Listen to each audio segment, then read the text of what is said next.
오늘의 말씀은 사무엘상 7장 12절 말씀입니다. 사무엘상 7장 12절 말씀입니다.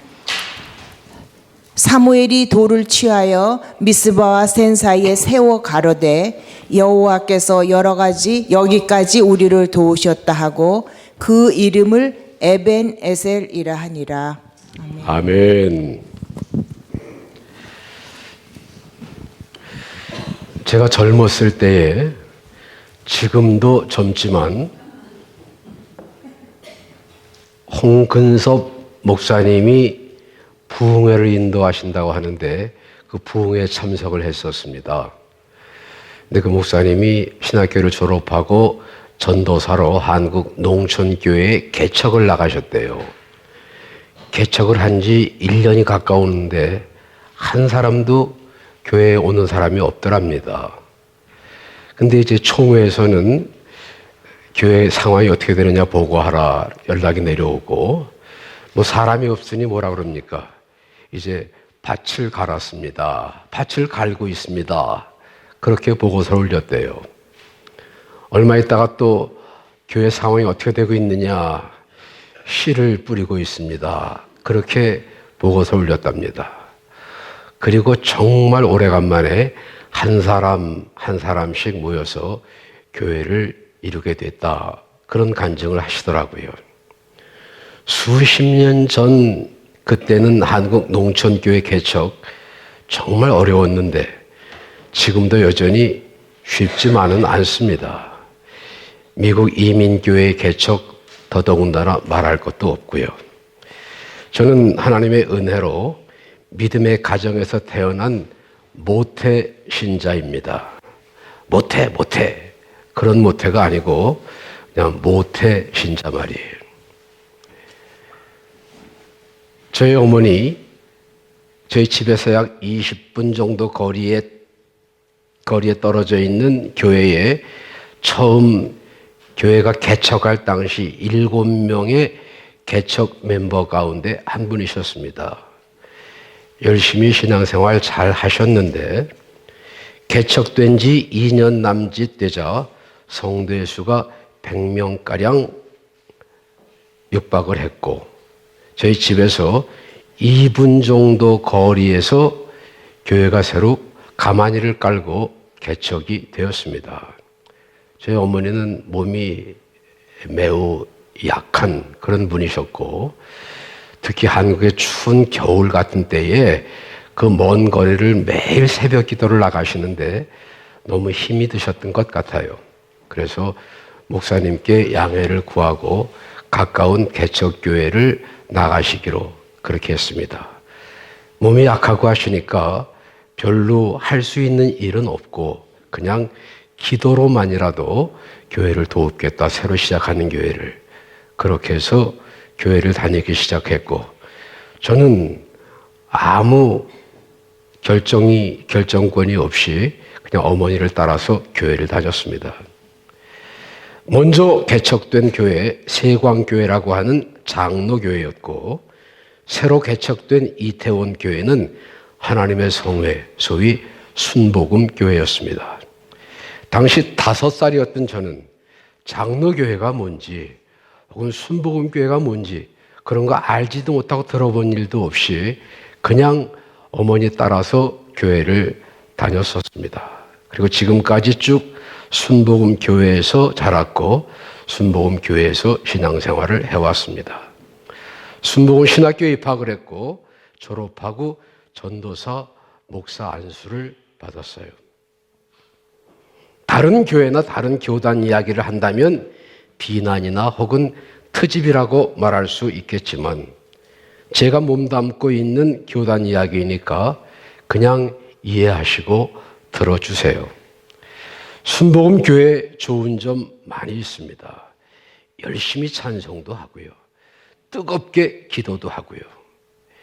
그 열정 혹은 영성, 누구에게나 뒤떨어지지 않을 만큼 정말 대단했어요. 그런 가운데에서 자란 저는 영성은 참 좋은데 지성이 부족하다 하는 것을 느끼게 됐습니다. 그래서 저는 영성과 지성을 겸비한 목사가 되겠다. 그런 마음으로 미국 유학을 결심을 했고 1861년 6월 25일 저희 누님이 계신 시애틀에 처음 발을 디뎠습니다. 미국 학교에 편입을 하려고 하는데 미국에 계신 목사님의 추천서가 필요하다고 해서 여기저기 연락을 하던 중에 에버렛에 있는 베다니 교회 로린 칼슨 목사님을 만나게 되었고 사정을 설명을 해서 그 목사님의 추천서를 받기로 그렇게 약속을 했습니다. 그런데 그 목사님이 내가 당신을 도와줬는데 당신도 나를 좀 도와달라 그러시는 거예요. 아니 제가 뭐 미국 온 지 얼마 되지도 않고 뭘 어떻게 돕는다는 거냐 그렇게 생각하면서 말해보시라 그랬더니 자기 교회에 한국 부인이 한 사람 나오는데 예배 들을 때는 잘 몰랐는데 예배 끝나고 인사하면서 이야기를 해보니까 이분이 영어를 잘 못하시더래요. 말도 잘 못하시니까 설교는 더더군다나 못 알아들으시지 않겠느냐. 그분에게 은혜를 받게 하고 말씀을 듣게 하려면 한국말을 해야 되는데 내가 한국말을 할 수가 없으니까 전상 한국말로 설교하실 수 있는 목사님을 모셔야 되겠다. 그런 생각을 하면서 한국 목사님을 그동안 찾고 있었는데 몇 분 한국 목사님을 만났는데 목사님들이 못한다고 그러고 또 자기 마음에 특별한 감동이 없고 근데 제가 그때까지 한 번도 그분을 만난 일도 없고 알지도 못하는데 그 교회를 가려고 이렇게 모퉁이를 돌아서 이렇게 들어오는데 창밖으로 제 모습이 보이는데 성령님이 마음속에 저 사람이다. 그런 감동을 주시더라는 거예요. 그러면서 자기를 위해서 아니면 자기 교회에서 한국 교회를 목회해달라. 그렇게 부탁을 하셨습니다. 제가 공부하러 미국에 왔지 뭐 미국 목회하러 온 게 아니니까 그냥 당장 그제서 싫습니다. 못합니다. 그래야 되는데 제가 부탁을 해놓고 그분 부탁은 못합니다. 그렇게 말할 수가 없어서 그럴 때에 우리 기독교인들이 잘하는 말 있잖아요. 기도해 보겠습니다. 그렇죠. 기도해 보겠다. 사실은 기도 별로 하지 않고 그냥 헤어져서 집에 돌아왔습니다. 그런데 얼마 후에 전화가 와서 언제부터 교회 시작할 겁니까? 또 얼마 지나면 전화가 와가지고 브라더 최 언제부터 교회 시작할 거냐? 또 물어요. 참 입장이 난처했습니다. 그래서 혹시 성령님이 그 목사님을 통해서 이 미국 교회에서 목회를 하라고 하시는 것이 아닌가 그런 생각도 들고 그래서 그때부터 조금씩 기도하기 시작을 했습니다. 그런데 그 목사님이 브라더 체 굿뉴스 그러면서 여기 에버렛 커뮤니티 칼리지에 ESL 클래스에 학생들을 한 40여 명 가르치고 있는 샌디라고 하는 여선생이 있는데 그 선생을 소개해 주겠다. 그 40여 명의 한국 학생들에게 전도할 수 있는 기회를 가져봐라. 좋다고 생각하고 샌디 선생님의 전화번호를 받았습니다. 전화를 했더니 그 선생님이 깔깔 웃으면서 자기가 그 영어를 못하는 학생들을 위해서 영어를 가르치는 것은 사실인데 한국 학생은 한 명도 없고 월남, 캄보디아, 라오스 그쪽 계통의 사람들이라는 거예요. 그래서 한편으로는 실망도 되지만 또 다른 한편으로는 꼭 누구의 힘을 빌려서 전도를 할 것이 아니고 내가 직접 전도를 하면 되지 않겠는가 그런 생각도 하면서 또 그렇게까지 열성적으로 한국교회를 하려고 하는 그 목사님 그 성의도 감사하고 또 이 모든 것이 하나님께서 저를 부르시는 것이 아닌가 그런 생각도 들고 그래서 기도하는 중에 목사님 그러면 한국교회를 시작해 보겠습니다.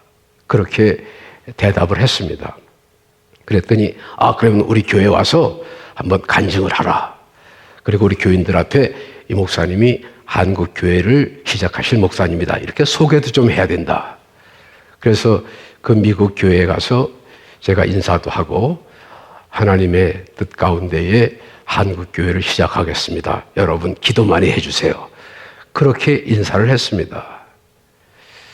그러고 나서 얼마 안 됐는데 벨뷰에 한인교회를 시작하신 제 잘 아는 목사님이 계셨어요. 그 목사님이 저를 찾아왔습니다. 그래서 목사님, 제가 시카고로 가야 됩니다. 저희 연로하신 어머님이 계신데 제가 막내 아들이고, 그런데 그 어머니를 모시고 있는 형님이 저한테 전화를 해가지고, 조 목사, 어머님이 자꾸 자네를 찾는데 목회는 시애틀에서만 해야 되는 건 아니지 않느냐. 어머님이 계신 시카고에 와서 목회를 하고, 그리고 어머님 곁에서 어머님을 좀 보살펴 드리면 어떻겠느냐. 그래서 자기가 기도하고 또 생각하고 기도하던 끝에 시카고로 가기로 결정을 했습니다. 문제는 이 교회를 어떻게 하느냐. 목사님 생각이 나서 목사님께 이 교회를 맡기고 떠나려고 합니다. 제 신학교 후배 목사님이라서 제가 그 교회 가서 설교를 한번 한 일도 있고, 그리고 저희 누님이 그때에 레드몬드에 살고 있었고요. 그 교회는 벨뷰였습니다. 차로 한 7, 8분, 한 10분 정도면 충분히 갈 수 있는 그런 거리인데, 제가 교회 시작하겠다고 한 것은 저 북쪽 에버렛, 집에서 한 30분 정도 걸리는 거리입니다. 한국 사람 별로 없고 교인 한 사람도 없는 교회에 새로 개척하는 교회고, 이 교회는 집에서 가깝고 이미 한 20명 정도의 교인이 있는 그런 교회입니다. 제가 인간적으로 거기에 유혹을 받지 않았다면 거짓말이겠죠. 상당히 마음이 끌리는 그런 제안이었습니다. 그런데 만일 이쪽 교회를 안 가고 제가 그 교회로 갔다고 하면, 그 교회에 서서 이미 교회를 시작하겠습니다. 여러분 기도해 주세요. 그렇게 말을 했는데 하나님 앞에서 강단에서 한 약속을 지키지 못하는 것이 되고, 또 그렇게 미국 사람들과 약속한 한국 목사, 저 자신은 그냥 얼굴 딱 가리면 되지만 그 미국 사람들이 한국 목사를 어떻게 생각하겠느냐. 그런저런 생각하다 보니까 도저히 그냥 갈 수가 없었어요. 그래서 생각하다가 그 목사님한테 아무래도 목사님 제가 못 갈 것 같습니다. 그렇게 사양을 하고 북쪽 교회로, 에버렛 교회로 베다니 교회를 시작을 했습니다.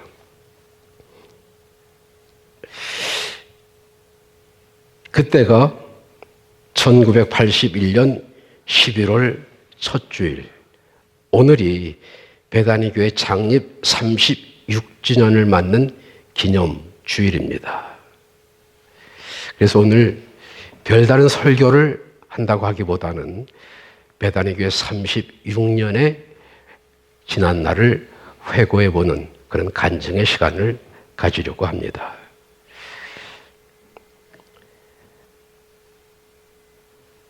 첫 예배를 드릴 때에 그 첫 예배에 모인 사람이 저와 저희 매형 되시는 김희영 집사님, 누님 김미자 권사님, 그리고 미국 교회에서 우리 예배를 돕기 위해서 보내준 미국 할머니 반주자, 한국말 전혀 못하시는.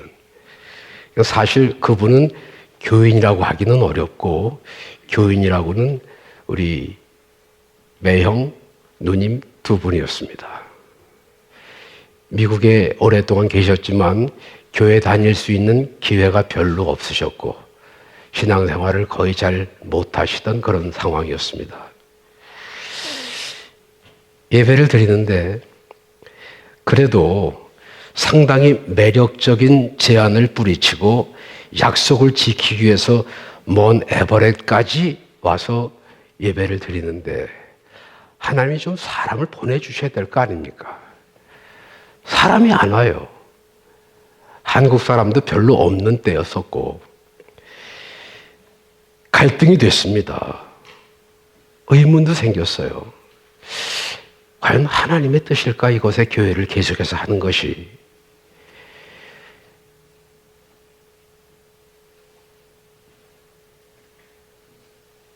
약 6개월 정도 됐습니다. 그런데 교인들이 없어요.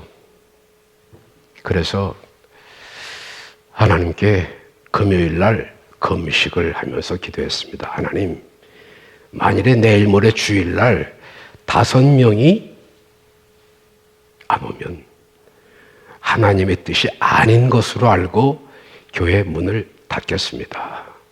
하나님의 뜻도 아닌 교회를 시작을 하면 하나님이 기뻐하시지 않으실 텐데 그냥 문을 닫는 것이 좋지 않겠습니까? 금요일, 토요일 금식하고 주일 아침까지 금식하고 그때 저희 누님이 직장을 다녔는데 한 달에 한 번은 주일날 꼭 일을 들어가야만 되는 그런 직장이었어요.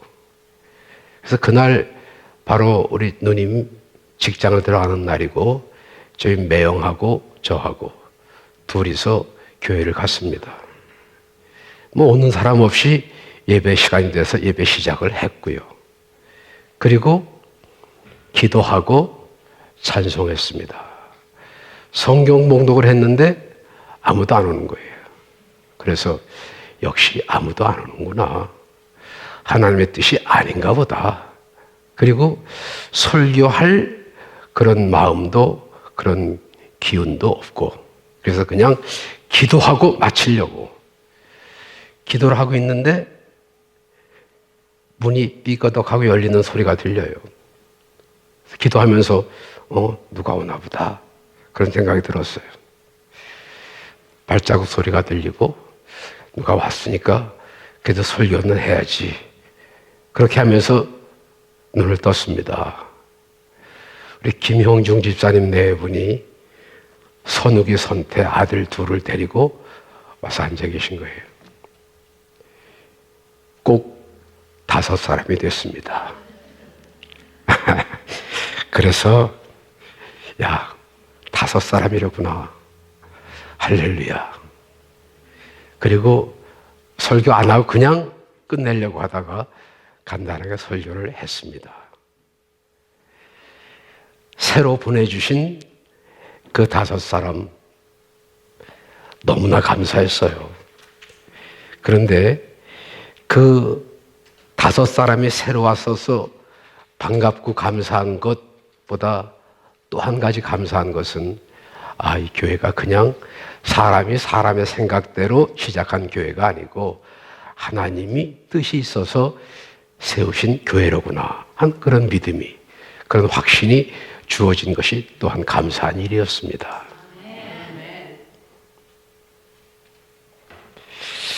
사람의 마음이 참 간사해요. 그러고 나니까 기왕이면 10명 보내달라고 기도할 걸.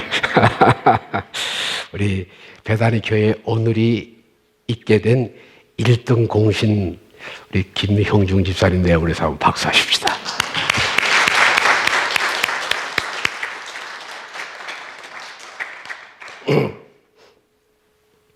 그런데 그 이후에도 어려움은 계속됐습니다. 교회가 빨리빨리 성장이 안 돼요. 그도 그럴 것이 당시 한인 인구가 약 3만에서 3만 5천 정도 잡았었습니다. 워싱턴주 전체의 교회가 17개, 지금은 200개가 훨씬 넘습니다.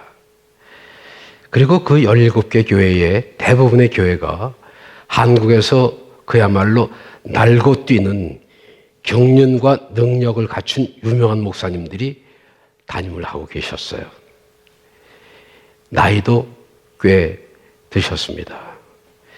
장로교단이라고 하는 배경도 있으셨어요. 아는 분도 인맥도 넓은 분들이셨습니다. 재정적인 여유도 있으신 분들이었어요.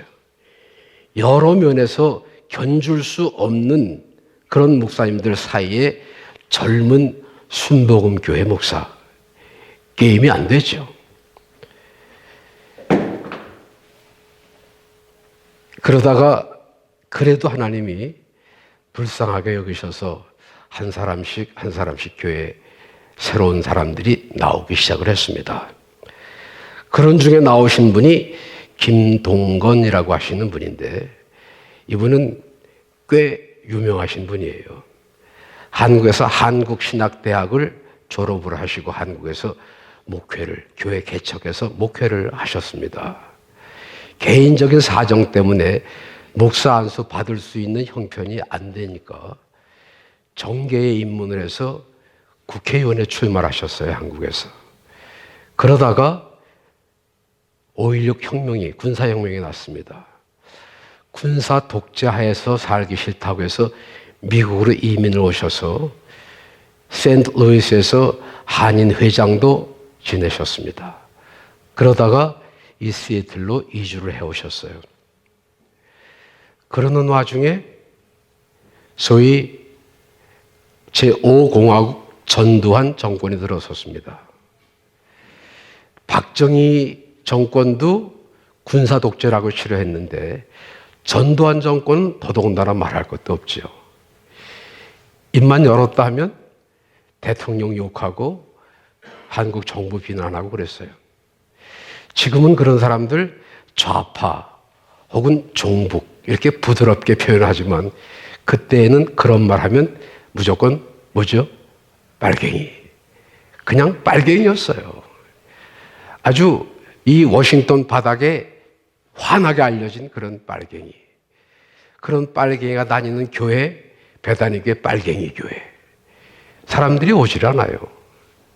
어떻게 소문이 났냐 하면 베다니 교회에 다니는 사람들 한국 가면 미국 다시 못 들어온다. 한국의 중앙정보부, 지금은 국정원이지만 중앙정보부에 베다니교회 명단이 다 있어가지고 한번 한국에 나가면 잡혀서 미국 다시 못 들어온다. 그러니 누가 베다니교회를 오려고 하겠어요. 정말 지역적으로도 멀리 외딴 곳에 있지만 그런 소문, 거기다가 어떤 분은 와서 이렇게 말을 하기도 합니다. 목사님, 우리 교회 장로교회로 바꾸면 제가 다음 주라도 당장 20명 데리고 오겠습니다. 야, 정말 보리 흉년에 20명이 어딘가 그런 생각할 만도 하지만 그렇다고 해서 제가 장로교회로 이름을 바꿀 생각은 없었습니다. 20명이 아니라 200명이라도 교리나 혹은 신앙이 맞는다고 하면 그런 인원과 상관없이 그냥 장로교회 할 수 있었습니다. 그런데 20명이 새로 온다고 하니까 그 20명 때문에 교단을 바꾼 교인들이 한 10여 명 정도밖에 안 됐었는데, 그러니까 한 달에 헌금이라고 해야 정말 얼마가 되지 않았었습니다. 어떤 장로교회 목사님, 장로교회로 오시면 한 달에 1,500불씩 지원해 드리겠습니다. 1,500불이면 그때 당시에 큰 돈이었습니다.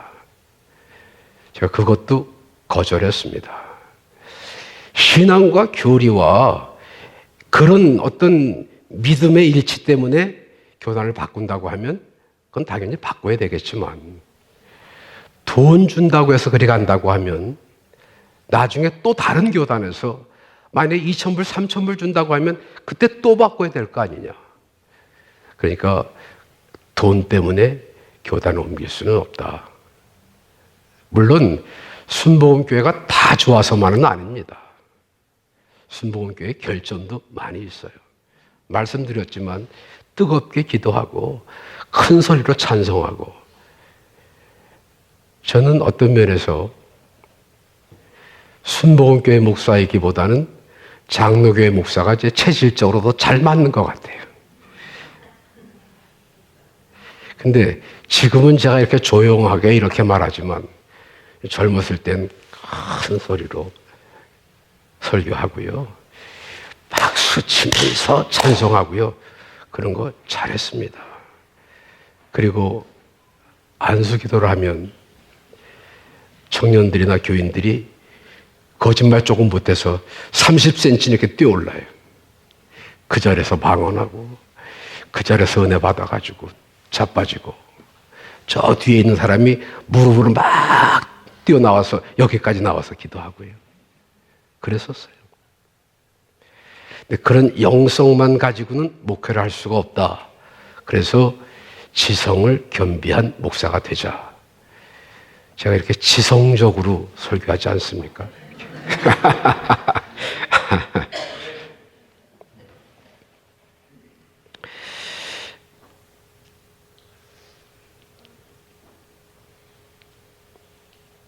어려움이 많았습니다. 외로운 때도 있었고요. 처음 개척을 했는데 다른 교단을 갈 수는 없고 저희 하나님의 성의 교단에서 한 달에 600불씩 줄 테니까 지원을 받고 계속해서 해라. 그렇게 이야기를 할 때에 뭐 이건 다른 데로 옮기거나 바꿔야 될 것이 아니니까 그냥 그런 대로 감사할 수 있죠. 근데 제가 그것도 거절했습니다. 미국 선교사님들이 한국에 와서 복음을 전해서 지금 한국 교회가 전 세계에 선교사를 파송할 그런 지경이 됐는데 제가 그런 은혜를 받고 목사가 되고 미국까지 와가지고 여전히 미국에서 손 벌리고 도움받는 그런 목사가 되고 싶지 않다. 이제 조금 더 있으면, 지금은 어렵지만 조금 더 있으면 우리 교회가 성장해서 미국 교회를 돕고 세계 선교에 앞장서겠다. 그렇게 하면서 미국 목사님의 그 제의를 거절을 했습니다. 정말 맨중으로 시작한 미국 목회, 많은 분들이 함께 기도해 주시고 협력해 주셔서 여기까지 왔지만 그때 그만두고 싶었던 때가 많이 있었습니다. 포기하고 싶었던 때가 있었어요. 그럴 때마다 하나님이 기적적인 도우심으로 함께 해주셨습니다. 광야 사막 한복판에 혼자 서 있는 것처럼 외로움과 막막함을 느낄 때가 많이 있었습니다. 그러나 돌이켜보면 에베네셀의 하나님, 여기까지 오게 하셨던 그 사실을 인하여 감사를 드립니다. 이스라엘 백성들이 애굽에서의 노예 생활 400년 그리고 40년간 광야 생활을 했습니다. 가나안 복지에 들어가서 감격과 감사의 세월을 보냈어요. 원주민들이 섬기는 우상 이방신을 섬기며 하나님을 떠났던 배신의 세월들이 있었습니다. 그리고 마침내 사무엘을 보내셔서 이스라엘의 역사의 암흑기였던 400년 사사시대의 막을 내리게 하셨습니다. 민족 지도자 사무엘이 미스바의 백성들을 모이게 했고 민족적인 금식 성회를 선포했습니다. 이웃 강대국 블레셋이 침공해와서 유대 나라를 아주 몰살시키려고 했지만 저들은 이스라엘의 적수가 될 수 없었습니다. 이미 금식하고 회개의 기도를 한 다음이거든요. 블레셋 군대를 몰아낸 이스라엘 백성들 승전 기념비를 세웠습니다. 그리고 그 승전 기념비를 세우면서 거기에서 처음으로 에벤에셀, 하나님이 여기까지 우리를 도우셨다 하면서 하나님께 감사하고 찬양을 했습니다. 우리 베다니 교회 지금까지 지내온 것 주님의 크신 은혜입니다. 모든 것이 하나님의 뜻이에요. 인도하심, 보호하심, 도와주심. 지난 36년 동안 제가 한 것이라고는 중간에서 포기하지 아는 것뿐입니다. 앞으로의 36년, 아니 그 이상 주님이 오시는 그날까지 지금까지의 지난 날을 거울 삼아서 더 크고 아름다운 사명을 감당하기 위해서 오늘 우리가 해야 할 일이 무엇일까요? 기도하고 교회를 지키고 승리롭게 신앙생활을 해나가시는 것인 줄로 믿습니다. 기도하겠습니다.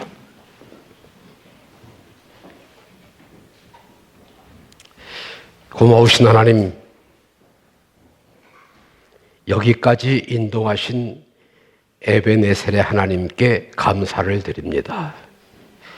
지금도 우리와 항상 함께 하시는 임마누엘의 하나님을 찬양합니다.